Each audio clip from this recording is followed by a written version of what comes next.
Okay, so here we are live once again with another DC Multiverse unboxing, and this is Gorilla Grodd from Injustice 2, which, standard disclaimer for any figure based on a video game. I don't play a lot of video games, so I'm probably going to be critical or complimentary about some of the design elements of this figure, and it doesn't really matter if it's accurate to the video game or not. So if you see me comment on something that, hey, this isn't really accurate to the comic, you don't have to come in and say, well, that's how it was in the video game. I figure that's probably how it was in the video game, but they should have made it more like the comic and the video game. So when you hear me critique things like that, just imagine that I'm also critiquing the design from the video game. Okay, and we are going to have some issues with this figure that I can see immediately, but there's also a lot of things that I like about this figure immediately. And Grodd is like a really cool character to me. He's one that I've liked ever since I was a small child. And believe it or not, the first time I ever saw Gorilla Grodd was not in a Flash story. By the way, for those of you who came in late, we are opening up Flash villains this week. The first one I opened was Heatwave, which was a figure that I had low expectations for and was somehow still disappointed in it. And then I opened up Captain Boomerang, who was a figure that I had kind of middling expectations for, and I wound up liking him a lot better than what I would. So we'll see how I wind up liking this figure once I get him opened up. But I do have at least one big issue with this. Kind of ironic I use that term, but we'll get to that when we get to that. So yeah, when I first met Gorilla Grodd, it was not in a Flash story. It was in, of all things, a Batman story, and this was back in the days when dinosaurs roamed the earth, and I was a small child, and I was obsessed with Batman. And my grandmother got me a tape cassette of a collection of Power Records stories, and one of those had Gorilla Grodd as the villain. And you might be wondering to yourself, why would they use Gorilla Grodd as a villain in a Batman uh, book and record story if Batman's got plenty of cool villains to choose from? They didn't have to swipe one of the Flash's villains. And I kind of have this theory. I don't know if it's true. I don't have any evidence of this. It's only a theory that happens to fit the facts. And I suspect that this particular story probably actually was originally intended to be a Flash story, and they decided that it would probably sell better if it was a Batman record instead of a Flash record, so they rewrote it to be a Batman record. And like with a lot of stuff Power Records did, they released this in several different formats. And later on, I got the actual book and record of it, which I believe the artwork for that one was it was I think it was maybe Jose Luis Garcia Lopez. If it wasn't him, it was Ross Andrew, or maybe some combination of the two. Maybe it was Garcia Lopez inking over Ross Andrew or something like that. And Grodd had a funky outfit in it with like this big V-shaped vest and some gloves and boots and a real supervillain outfit. Usually Grodd is naked because he's a gorilla. They don't really wear clothes that often. And you can see this Grodd has like some badass armor. We're going to talk about that once I get that opened up. But yeah, so the thing that makes me really suspect that this was originally supposed to be a Flash story is the weapon that Grodd uses against Batman in the story is a biological break, I think is what he calls it. And it's basically something that slows down Batman and makes him, as Grodd puts it, a living example of slow motion. You now walk, talk, react, even think 10 times slower than an ordinary man. And like it's the kind of thing that burns itself into your brain when you listen to it constantly, because you're a small child who's obsessed with Batman. So, honestly, think to yourself, if you're a supervillain who's got a weapon that slows people down, like, yeah, that's an effective weapon to use against Batman, but isn't it a much better weapon to use against the Flash? Especially when the Flash is the guy that you usually go up against anyway. But it was, I did really like the Grodd versus Batman uh, story. I thought it was really cool. And I really liked Grodd in that story. I was kind of surprised to find out, no, he's actually a Flash villain. And of course, around that time, would have seen Grodd on Challenge of the Super Friends, where he was a member of the Legion of Doom. Hmm. So as I mentioned, this is Grodd in Injustice 2. Here's a picture of the figure from the back. You can tell it's an older figure because it's got a picture of the figure rather than a piece of artwork. Or I guess in this case, more appropriately, it would have been a picture from the game, a still image from the game. But it doesn't even have that. Just a picture of the figure. And it's got some cross-sell artwork on the back, too. We've got Batman, some type of Batman. I can't tell what type of Batman. That might be the one that Todd McFarlane designed himself. You got Red Sun Superman. You got the Batman of Earth 11, who actually is a Batwoman that becomes an evil version of Aquaman because Dark Knight's metal. You got Damian Wayne, and you got another Batman, and that's Thomas Wayne. Speaking of Thomas Wayne, since, like I said, we're doing Flash villains this week, and I got the Reverse Flash in the 2-pack with Thomas Wayne Batman. So if you want to make sure you don't miss that, make sure you like and subscribe and hit the little bell and all that fun stuff below. All right, so let's go ahead and open up Gorilla Grodd, and we can talk about the good and the bad and the ugly as far as this action figure goes. All right, so we got trading card, figure stand.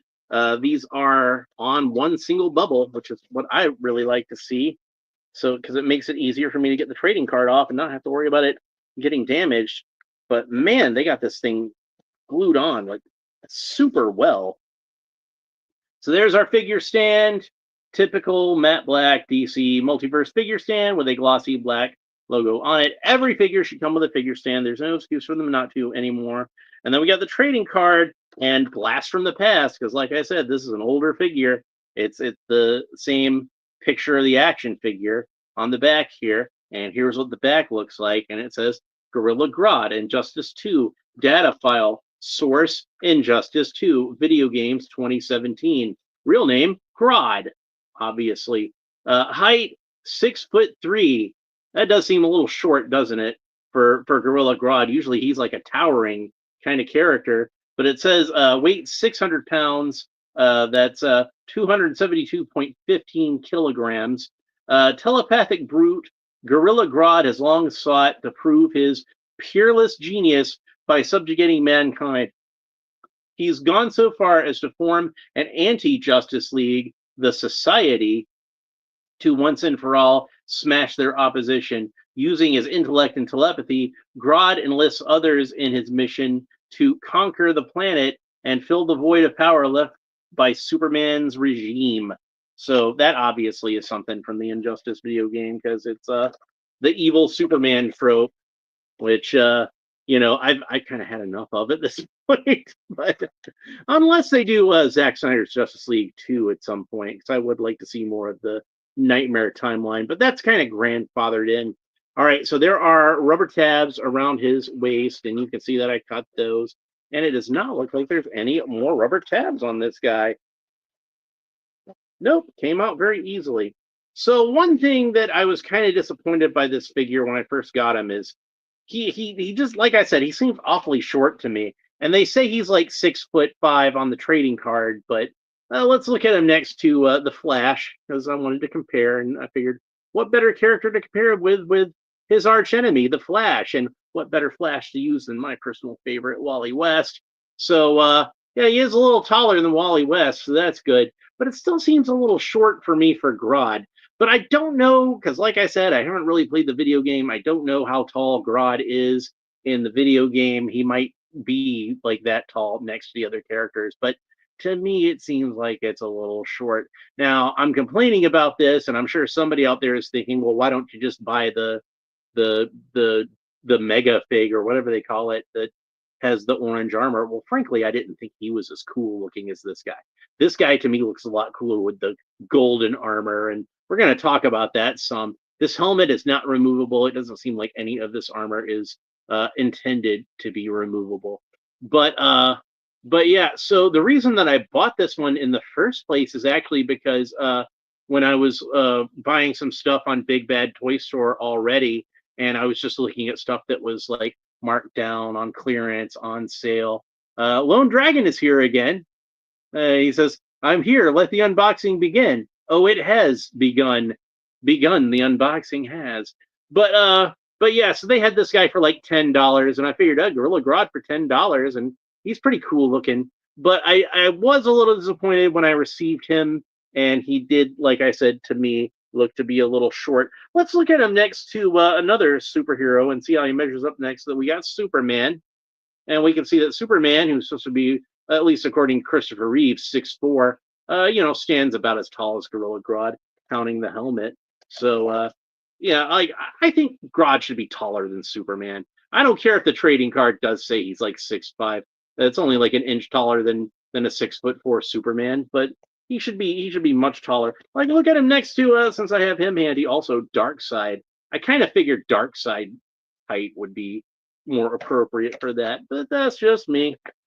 So he's still really cool looking with all this gold armor, and you see it's got lots of detail to it. He's got skulls on his shoulder pads, so you can tell that he's supposed to be one of the baddies. Because I can't think of anything worse as an emblem than its skull. So I do love that skit. So he's got this cool helmet, and it's kind of like this big bulbous helmet. It's shaped kind of the shape of it kind of reminds you of Planet of the Apes, and I figured that's obviously the intent that they were going for. They were going for a Planet of the Apes kind of look. I do wish it was removable because I kind of feel like that would give you more display options, but I don't mind the helmet. I like the helmet, so I guess I don't mind too much that it's not removable, but making it removable would have made it better. So and we know that the Todd father likes his gorillas. One of the first characters that he created for or somebody there created for the Spawn line, not a character from the comic book, but an original character created for the actual toy line, was Cygor, who is, the name might imply, a cybernetic gorilla, a cyborg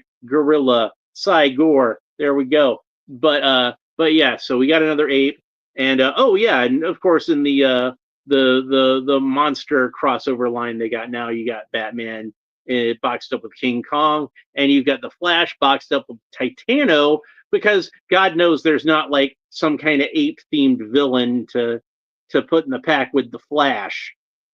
There's no ape-themed Flash villain they could have used instead of Titano, who's a Superman villain. So Batman's going to steal Grodd and use him as one of his villains, and Flash is going to steal Titano from Superman, and don't get me started on all the villains that Green Arrow stole from Batman on his show, and at least one villain from Nightwing, because Deathstroke was originally a Nightwing villain. Teen Titans, but mostly Nightwing.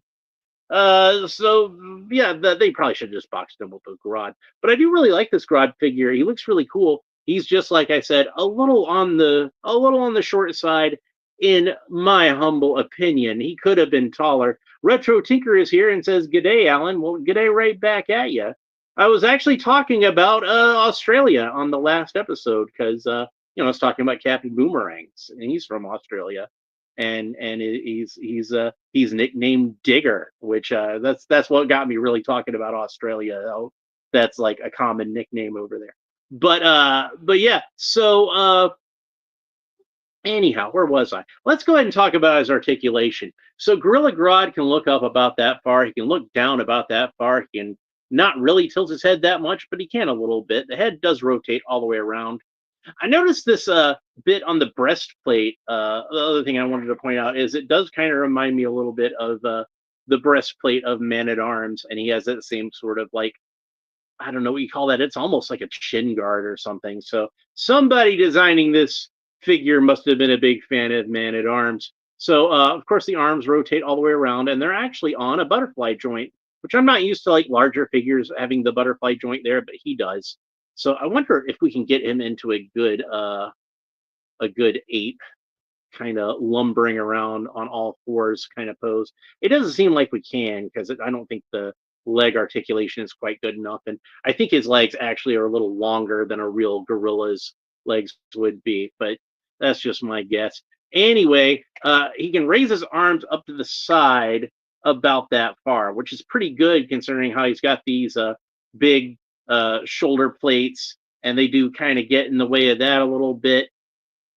He does have a bicep swivel, but again, the shoulder plates kind of bump in, so it's going to hinder the bicep swivel a little bit.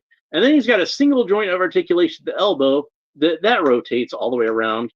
So you can still get some good posability out of him because of that. He does not have the typical Mcfarlane ball joints at the wrist. He's just got like a kind of a hinge here, so you can move the fist in and out. Retro Tinker says, we call our veterans diggers. It came from the First and Second World War due to trench warfare. And that was something that I was talking about on that. I did neglect to mention the trench warfare, though, that was the origin of that. But yeah, I was talking about how like that was that's a term that's used for like soldiers, or kind of like how over here we would call a soldier a GI. It's almost kind of like that. So makes sense. GI Joe, Digger. Yeah, see, it makes sense. And he's an American character in the American version of GI Joe, but in a lot of the overseas versions, especially Australia, it makes a lot of sense over there.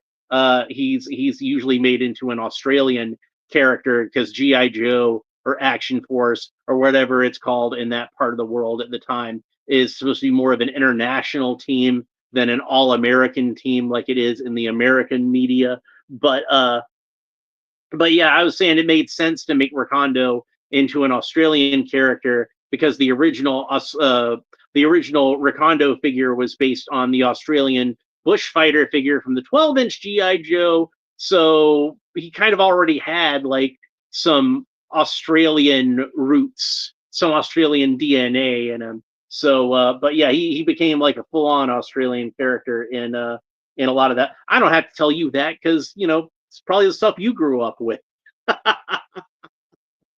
But yeah, so I thought that was really cool. And one of the comics that I read that they reprinted over in Australia, because I'd read a couple of issues of they were black and white reprints. They reprinted one of my favorite GI Joe stories, which was Special Missions issue #2. I really love that story, and Rakondo's got, or Digger has a good rhyme for that. Lone Dragon says, Digger rhymes with another word I wouldn't want people to hear me say. Bigger, I guess? I don't know. So anyway, I was talking about the articulation. So yeah, he's got the cool Mcfarlane kind of torso articulation, so that moves around any which way you want to. You can some really good poses out of him that way. Retro Tinker says, Zazzle and I hosted a live stream called O-Ring a Bell. Recondo was the first character we covered. I approve of that because he's one of my favorite GI Joe characters. Lone Dragon says, I said think they heard me say. You said it like it's a word. Bigger? I use bigger sometimes.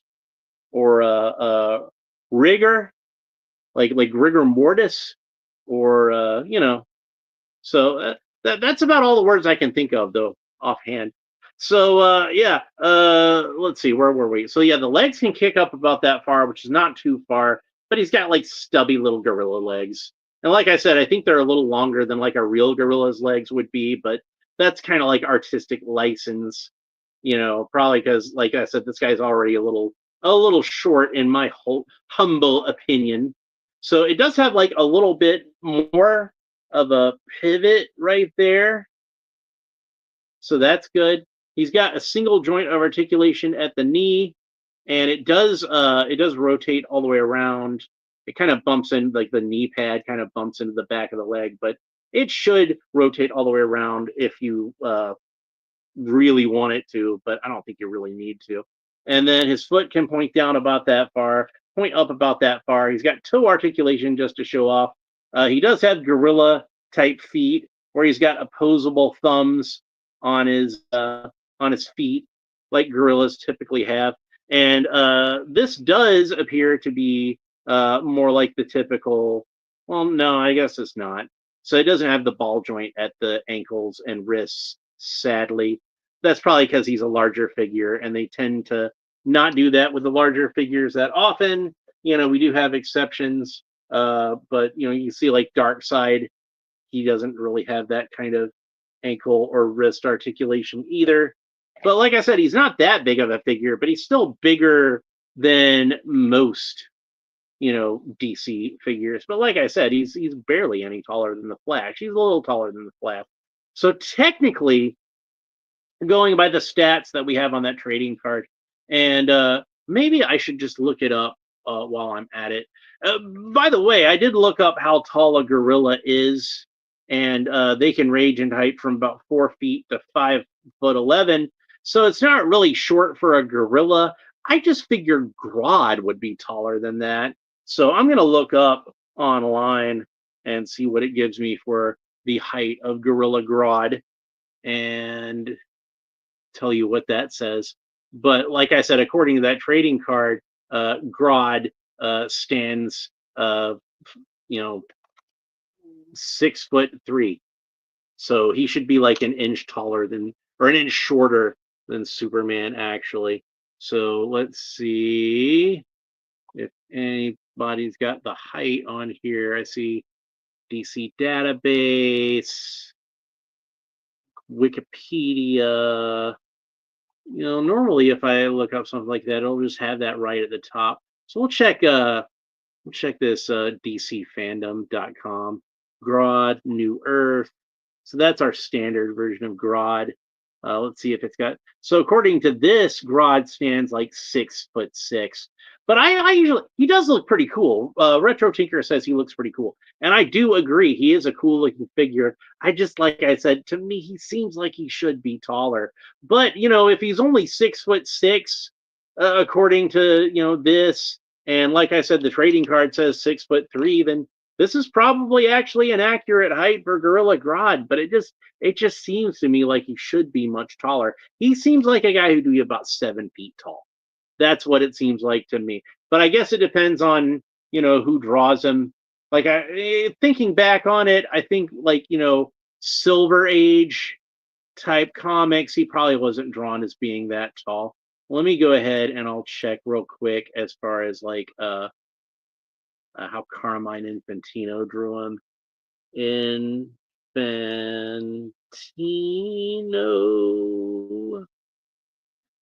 Okay, so let's see how that looks. In the image search, he's 6'6". When he wears lips, says Retro Tinker. Yeah, like so yeah, looking at him at a cover that like Carmine Infantino drew, it kind of seems to vary, but at least this one, Flash 127 from 1959, Reign of the Super Gorilla, I believe that's his first appearance. He does look like he's not like that much taller than Barry Allen, and Barry Allen is not like the tallest of superheroes. Any fan of Superpowers action figures can tell you that. Retro Tinker says 6'7" in heels. Well, what's little known about Gorilla Grodd is he's actually like a really big fan of Rocky Horror Picture Show, and he used to do Frankenfurter in the Shadow Cast. So he did wear high heels a lot. Like Rocky Horror is huge in Gorilla City. You wouldn't believe. Solivar was Riff Raff. I think that was kind of where their animosity started between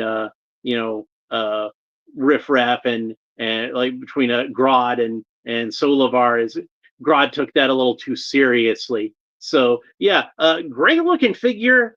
if you don't mind him being like a little on the shorter side, and honestly, as we've already established, he's actually not much shorter than he should be. This actually is a pretty accurate, surprisingly to me, a pretty accurate height for Gorilla Grodd. But man, yeah, there's a lot of good details to the armor and everything. Lots of spikes, and like I said, he's got skulls on his shoulder pads. He's just really cool looking. And I think even with the size difference, I think he looks cooler than the Page Punchers figure where he had that orange armor. I think the gold armor looks much more impressive, even if he's a little smaller.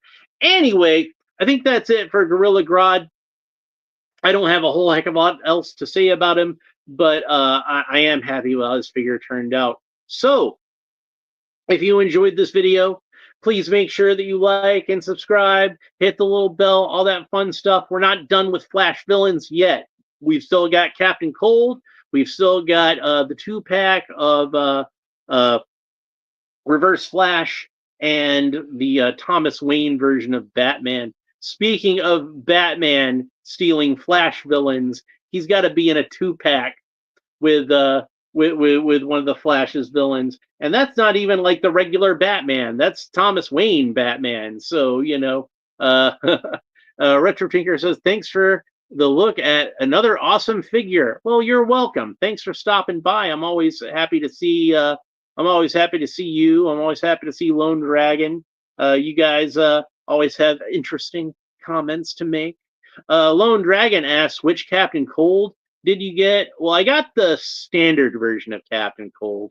Honestly, out of that wave, the funny thing is that Captain Cold is the only one that I did not manage to get the Platinum Edition figure for, because I do have the Power Girl figure, the Platinum one with the jacket, and I also have the Platinum Edition of Guy Gardner. Don't worry, those are coming up soon. But yeah, I did not manage to get the Super Friends version of Captain Cold with the blue face. I got the regular Caucasian colored Captain Cold, but that's okay. That's okay. I don't really need the Super Friends version. It's fine, But if I can run across one, I'll probably pick him up if I wind up seeing another one. Lone Dragon said, I couldn't decide, and they had both, so now I have both. Well, you can't really go wrong. I think they're both like really good figures, and if they just like I ordered that one off of some website. Was it Big Bad Toy Store?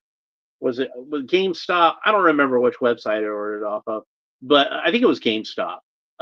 So if they had sent me the blue Captain Cold, then I would have been perfectly happy with that one. But that probably would have worked out better if they'd sent me the blue Captain Cold, come to think of it, because one of my local Walmarts has 2 of the standard version, so I could have easily picked up another one of those. But yeah, we'll be talking about Captain Cold on the next episode, and then I'll save the 2-pack with Reverse Flash and Flashpoint Batman. I will save that for last, and that will be the last of our 5 Flash villains. Really, the Flash, like I said before, has one of the greatest rogues galleries in comics. People always talk about Batman's rogues gallery. People always talk about Spider-Man's rogues gallery, but I kind of feel like the Flash is one that kind of rivals them. And if he was on the level of popularity that Batman and Spider-Man are both at, because like either one of those guys, I think you could say is like the most popular superhero in the world. Maybe Superman also, but yeah, like the Flash's rogues gallery is at least almost as good as either one of those. But yeah, like I kind of feel like if you're talking about the greatest rogues galleries in comics, the Flash definitely deserves to be part of that conversation. Maybe not quite as great as Batman or Spider-Man, but definitely on that level. So on that par, I would say Batman, Spider-Man, Flash, Captain America, very underrated rogues gallery. Then probably Superman. Superman's got more good villains than he admits. Lone Dragon says, or Wolverine these days. Well, he's a super popular character. So speaking of which, I keep meaning to open this guy up too. So I might sneak him in at some point among all the DC figures that I'm doing right now. But I did actually manage to get a while back. I got this uh Marvel Legends Deadpool and Wolverine version of Hugh Jackman as Wolverine. I've been excited to open this up, but we had all the Black History Month, and then we had all the Masters of the Universe, and now I'm on Flash villains. So I might go ahead and open him up as a kind of a sorbet in terms of the DC stuff, and I've got other Marvel stuff I can be opening too. So we'll get to more Marvel stuff eventually. I do have some cool stuff to open as far as that goes. Anyway, that's it for this episode. I hope you enjoyed it. Retro Tinker says, "Oh, that Wolverine figure looks great." I agree. I was really excited to find that one, and I'm kind of disappointed that like it's not one that I've seen more often in the stores. Like, I mean, I'm glad I got mine, but I kind of feel like that's one that like they could have made as many of those as they wanted to, and they probably would have sold every single one of them because like I think like Hugh Jackman as Wolverine is probably just one of those not even just out of superhero or comic book castings, but as far as like anything goes, he's one of those where like the general public, hell, they love Hugh Jackman as Wolverine. It's kind of like one of those, Sean Connery as James Bond kind of things where it's like, he's just synonymous with the role at this point. They're going to have a hard time recasting Wolverine when they get to it. And Lone Dragon says Wolverine isn't supposed to be a huge, jacked man. Yeah, just jacked, not huge. I do remember that when he was first cast as Wolverine, and he was this Australian musical theater guy who I'd never heard of. I do remember reading Ian McKellen in an interview. It said, "Oh yes, he's like 6'2," and I'm like, "What?" But I guess on the other hand, you don't really want Wolverine to be towered over by the little girl from the piano. So it's a movie. We got to cut him some slack. Anyway, that's it for this episode. Hope you enjoyed it. I was really happy with how this Gorilla Grodd turned out. So far as the Flash villains go, we had Heatwave that I was kind of disappointed with. Captain Boomerang, who I was like slightly pleasantly surprised with. I was expecting to like that figure, but I liked him a little bit better than I expected. And this guy I like a lot better than I expected. I was really worried that the height thing was gonna bother me a lot more than it did, but I'm actually pretty happy with him as he is. I should probably take a picture once I get all the Flash villains opened up. Take a picture of like the whole group shot together. I think that'll be really cool. Lone Dragon says, "Glad they didn't go with the Aussie accent that Wolverine from the '80s." Well, like the funny thing is, like they did that on the cartoon because like I guess they figured like a Canadian accent wouldn't be distinct enough at that time, and plus like in the '80s, you remember like Australia was like super popular over here in the United States, and I'm not sure what it was that triggered that. Maybe it was Mad Max, maybe it was Men at Work, maybe it was AC/DC. Maybe like it was the ball was already rolling when Crocodile Dundee got here, but I think it really exploded when Crocodile Dundee got here. But the Australian accent, I think they probably thought that would be a little more distinctive on the cartoon. And if that cartoon had gotten picked up, they were actually going to make Wolverine. They were going to reveal that he was half Australian in the comic book, so it would match up with the cartoon. Lone Dragon says, "Not distinctive enough. I've got claws and I heal fast, eh?"